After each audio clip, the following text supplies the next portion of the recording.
Hello guys, welcome back to my YouTube channel और आप लोगों का स्वागत है मेरे यूट्यूब चैनल पे। तो आज है छोटी होली, तो आप सभी को हैप्पी होली। तो आज हम दिखाएंगे क्या कर रहे हैं क्या नहीं कर रहे हैं, पर सेलिब्रेट मतलब कि पूजने तो हम जाते नहीं, पर घर पे प्रेयर है छोटी सी, तो वो दिखाएंगे। उससे पहले कर लेते हैं काम और मिलते हैं आपसे थोड़ी देर बाद। काम हो चुका है गाइस, कपड़े बदल लिए हैं और अब थोड़ी देर में वो आ जाएंगे प्रेयर के लिए, तो दिखाते हैं आपको थोड़ी देर बाद। तब तक के लिए लाइक करें, कमेंट करें और शेयर करें मेरे यूट्यूब चैनल को, और मिलते हैं आपसे थोड़ी देर बाद। एक धरती में वो कण कण में वो छिपा है, क्या तुम्हें पता है? कण कण में जो कण कण में वो छिपा है, क्या तुम्हें पता? जान लिया है पहचान। हमारे आगे क्या प्रगट हो जाता, पर बोलना किसे है? मुझे, है ना। क्योंकि परमेश्वर ने आज हमें आत्मा, अच्छी वाली आत्मा दी है। जैसा बोलेंगे सर में, अगर हम बोलेंगे मुझे सिर दर्द है तो वो होगा, और सिर दर्द हो रहा है उसमें हम उसको नकारते रहेंगे कि धन्यवाद पिताजी है तो मेरे लिए नहीं है, तो सच में उस टाइम वो नाशित हो जाएगा ना। तो सच में पिता का धन्यवाद करते। एक सुबह में फोन चला रही थी, तो ऐसे क्या है ना, एक गाय और एक शेर था ना। तो ऐसे चलते चलते गाय और शेर, बहुत भारी शेर ना, ऐसे जंगल में चले गए। धीरे धीरे धीरे करके जब जंगल में गए तो बहुत बड़ा जंगल आ गया ना। तो जो जंगल का राजा होता है वो डर रहा है, लेकिन गाय तो नहीं डरी। उसने गाय से सवाल करा कि सचमुच में हम इतने घनघोर जंगल में आ गए, तुझे डर नहीं लगा? उसने बोला तू तो जंगल का राजा, तो क्यों डर रहा है? मैं तो यहीं बैठूंगा, मेरा मालिक आएगा तो मुझे लेके जाएगा ना। तो सचमुच में आज हमें परमेश्वर चुना है, परमेश्वर ने हमें चुना है, तो सचमुच में अगर उस पर हम भरोसा और विश्वास नहीं रखेंगे, तो क्योंकि उस गाय को भरोसा था कि मेरा मालिक कहीं से ना कहीं से आएगा और मुझे लेके जाएगा, तो वही विश्वास हमें भी परमेश्वर पे रखना है। अगर पिताजी ने हमें चुना है तो सचमुच किसी भी चीज में थोड़ी सी देर हो रही, पर उसमें हम भरोसा टिके रहेंगे तो परमेश्वर क्या हमारे आगे उसे प्रगट भी करेगा ना। तो पिता का मैं बहुत बहुत धन्यवाद करती हूँ कि सच में पिता मुझे भी ऐसे आपके वचनों में आगे बढ़ना जो तो नित रोज ऐसे बढ़ा भी रहा है। पिता परमेश्वर का नित रोज ऐसे यूज भी कर रहा है, इसके लिए भी मैं पिता का बहुत बहुत धन्यवाद करती कि सच में पिता जब से तेरी सच्चाई पाई है, सच भी करा है ना, हमेशा करते भी रहेंगे, क्योंकि परमेश्वर के लिए मन है ना। क्योंकि मैं बाहर तो जा नहीं सकती, क्योंकि मेरे साथ मेरी सास है, बूढ़ी है, तो मैं जा नहीं सकती ना। लेकिन मैं चाहती हूँ परमेश्वर से इसी विद्यालय में तेरे नए नए द्वार खुले, उसी में मैं यूज होती रहूँ। पिता ऐसे तूने कर भी दिया, इसके लिए भी धन्यवाद करती हूँ कि सच मुझमें ऐसा क्या कि परमात्मा ने ये जीवन दिया ना। सच में परमेश्वर ने तो बोला है कि मुझे आजमा के देखो कि है ना मैं यहोवा कैसे भला हूँ, है ना। क्योंकि हम अगर हमने सच्चाई में आए हैं, तो चाहे बेटा है चाहे बेटी, जिसको हमें ऐसा लगे कि हाँ मेरा बेटा बिगड़ा हुआ नहीं, इस पर हम तो बोलेंगे पिता ये तेरा बेटा है, ये बहुत अच्छा है। हम इस मुँह से अच्छा अच्छा बोलते रहेंगे। अभी बेटों के लिए नौकरी तो नहीं है, पर हम क्या बोल, तेरा बेटा तो ड्यूटी जा चुका है ना। हमने देखना चालू करना है। आज हमने परमेश्वर के बेटे का अंगीकार भी करा, तो क्या देख भरा जीवन मिला, जितना भी उनका धन्यवाद करेंगे उतना ही क्या है तो मैं बहुत धन्यवाद करती हूँ। धन्यवाद अपने परिवार का करती हूँ कि जिन्होंने मेरे लिए ध्यान रखा, परमेश्वर मुझे यहाँ तक लेके आया, और नित रोज परमेश्वर मुझे क्या है उत्साहित कर रहा है। क्योंकि हमारा मन क्या होना चाहिए, उत्साहित होने के लिए होना चाहिए। परमेश्वर ने बोला मैं तेरे लिए क्या हूँ, नवा हूँ, जो जब तुझे जिस चीज़ की जरूरत पड़ेगी मैं तेरे लिए वो भरने के लिए क्या हूँ, तैयार हूँ। बस सचमुच हमें यहीं तक सीमित नहीं रहना। परमेश्वर की महिमा में नित रोज क्या है आगे आगे बढ़ना। मैं हर एक बेटा बेटों की गवाहियों से और वचनों से क्या होती हूँ, उत्साहित होती हूँ। परमेश्वर ने बोला मैं हर एक बेटा बेटों का मुख बन के तुझे क्या हूँ, नित रोज उत्साहित करता रहूंगा। ये नहीं है कि सचमुच हम ही दूसरों को उत्साहित करते हैं, हम हर एक गवाहियों से भी क्या होते हैं, उत्साहित होते हैं। क्योंकि सचमुच जैसे परमेश्वर हमें जैसे जैसे लेके जाता है ना, मैं बहुत धन्यवाद करती हूँ कि परमात्मा हमें ऐसे यूज कर रहा है। जैसे कल दीदी का मन में परमेश्वर ने परसों ऐसे लगाया कि सचमुच तू क्या कर अपने घर में मेरी मेहमान रख।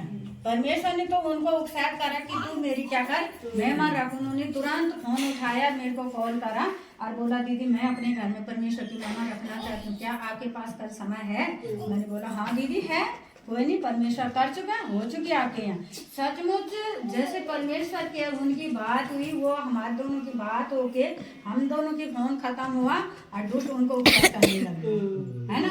वो कल गवाही नहीं दे पाए, दुष्ट ने उन्हें इतना झंझोर रखा था कि सचमुच वो दुष्ट उनको उत्साहित करने लगे, मत करवा तूने कुछ जल्दी तो नहीं कर दी? तू जल्दी कर रही है, अभी रहने दे, अभी तो तुझे दिन ही कितनी हुई है इसमें आए हुए, तू मत कर कली संगति, तू कोई ना कोई बहाने लगा दे। क्या बहाना लगाऊं, वो टेंशन में ना, क्या बहाने लगाऊं, कैसे मना कर दूं कि ना हो मेरे घर में संगति। मैंने जल्दी कर दी, मगर वो दुष्ट की ओर से ना ये सोच, ये हमारे ऊपर क्या होता है, निर्भर। दोनों हमें क्या कर रहे हैं, यूज कर रहे हैं। ईश्वर हमें बढ़ाना चाहता है, दुष्ट हमें क्या है, घटाना चाहता है। ये फर्क परमेश्वर ने हमें दी है। क्योंकि देखो सचमुच परमेश्वर आजकल नित्य रोज एक वचन को जीभ से चखते हैं, अगर स्वाद नहीं लगा तो आप खा लेते, नहीं खाते, छोड़ देते।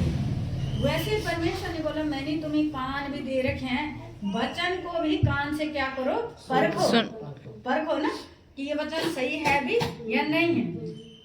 अगर सही है तो ग्रहण करो, नहीं है तो छोड़ दो। पर वाकई में होता क्या है, हम जो सही है ना उसे ग्रहण करते नहीं है, नकारात्मक बातों को ग्रहण कर देते और फिर बदहजमी हो जाती है, फिर तो खुद भी बीमार और सामने देखने वाला भी। पर सचमुच हमें जैसे भोजन स्वाद नहीं आता तो हम उसे छोड़ देते हैं, वैसे वचन को भी परमेश्वर ने हमें परखने के लिए कान दिया। परखा, सही नहीं है यानी डाउन करने वाला है तो उसको क्या कर दो, नकार दो, है ना। तो सचमुच ऐसे दीदी को तो ऐसे उस दुष्ट ने ऐसे, पर सचमुच ये विश्वास बढ़ने का रास्ता क्या है। और ये मैं हूँ प्रेयर एंजॉय करते हुए, तो यहाँ पे गवाही दे रही थी अपनी, तो उसे सुन रहे थे। तो सचमुच वो वचन तो सुनिए आप आगे। जैसे तैसे करके दुष्ट की तो नहीं सुनी, मगर परमेश्वर की सुन के परमेश्वर की महिमा करी। तो जैसा पहला ही भजन हमारा शुरू हुआ था, वो तो पग से बोलने वाला भी कौन है, मैं हूँ। तो जो तुम बोलोगे मेरा वचन क्या है, दो धारी तलवार से भी चौका है। कई बार उदाहरण दे दिया है कि अगर सेब को तुम चाकू के ऊपर रखोगे तो सेब ही कटेगा, चाकू के नीचे रखोगे तो अभी हमारा जीव भी अच्छा बोलेंगे तो भी प्रकट होगा और गलत बोलेंगे तो भी। सचमुच ये ईश्वर का धन्यवाद है। जैसे अभी हम हमेशा क्या है, ये फोन है ना, ये फोन हमें सही भी सिखाते हैं और गलत भी। ये निर्भर किस पे है, हम पे है ना, हमें किसी से क्या लेना है। जैसे मैं अभी कुछ दिन पहले जैसे इन्होंने बताया मैं फोन चला रही थी, तो हमेशा हमारे को भी इसमें मुझे सिखाऊंगा, उत्साहित करूंगा। तो सचमुच ऐसे फोन चला रही थी तो एक वचन आया ना कि एक बांध था और एक कबूतर के बच्चे। तो 2 hours later.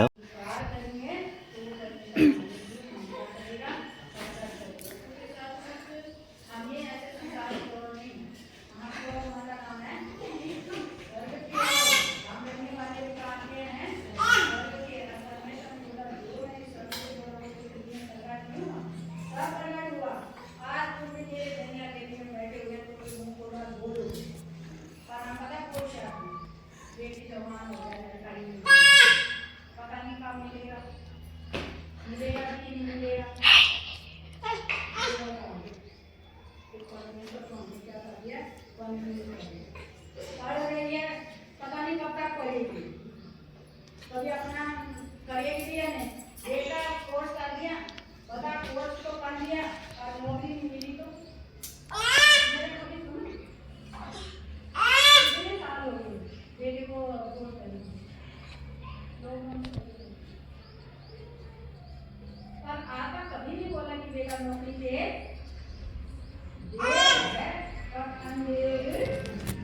वर्दू बाय करो, बाय। दीदी देखी तो पहुंच के जल्दी। A few moments later. Guys prayer हो चुकी है, खाना पीना खा लिया है, अब करते कपड़े चेंज और मिलेंगे आपको थोड़ी देर बाद। अभी करते थोड़ा सा रेस्ट, थोड़ी देर में उठेंगे। अगर नींद आ गई तो थोड़ी देर में उठेंगे, फिर आपको दिखाएंगे क्या तो क्या नहीं। तो मिलते हैं आपसे थोड़ी देर बाद। गाइस थक गए थे, सो गए, अब उठे ना, उठ तो बहुत देर पहले गए थे, खाना वाना खा लिया है और अब करेंगे सोने की तैयारी। और कल के लिए हो रही है नीचे तैयारी होली की कि क्या बनाएंगे क्या खाएंगे। तो अभी दिखाते हैं आपको नीचे चल के, इसके बाद मिलेंगे आपको सुबह। And tell me how is your Holi going on. तो दिखाते हैं आपको नीचे चल के। दही बल्ले की तैयारी हो रही है ना। वे दोनों सो गए।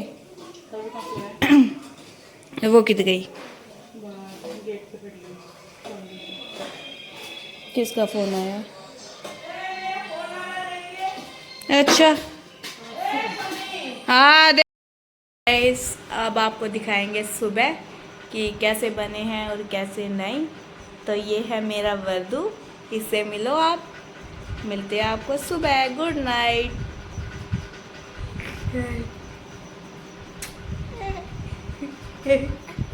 तो मिलते हैं आपको सुबह। Till then stay safe. Bye bye. Bye. वर्दू की तरफ से भी बाय बाय कर दो। बाय।